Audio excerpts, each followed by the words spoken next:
L'affaire Pierre Palmade vient de connaître un nouveau rebondissement ce mardi 7 mars.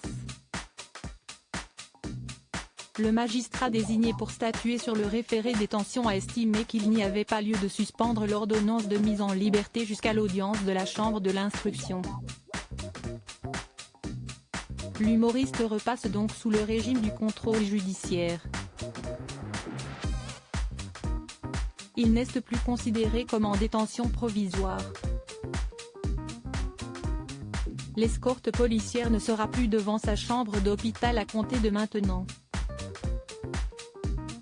Et ce jusqu'à l'audience de la chambre de l'instruction. Des informations révélées par BFM TV, qui a également rapporté que l'audience aura lieu ce vendredi à 9 h. Elle sera publique puis probablement à huis clos. Pierre Palmade sera sans doute absent pour raisons médicales. Pour rappel, l'humoriste de 54 ans, qui avait provoqué un grave accident le 10 février dernier sous l'emprise de la cocaïne, avait été placé en détention provisoire le 27 février à l'hôpital du Kremlin-Bicêtre, suite à un AVC, après la décision de la chambre de l'instruction de la Cour d'appel de Paris. Mais en raison de son état de santé, il s'était alors retrouvé dans l'impossibilité de rejoindre une cellule.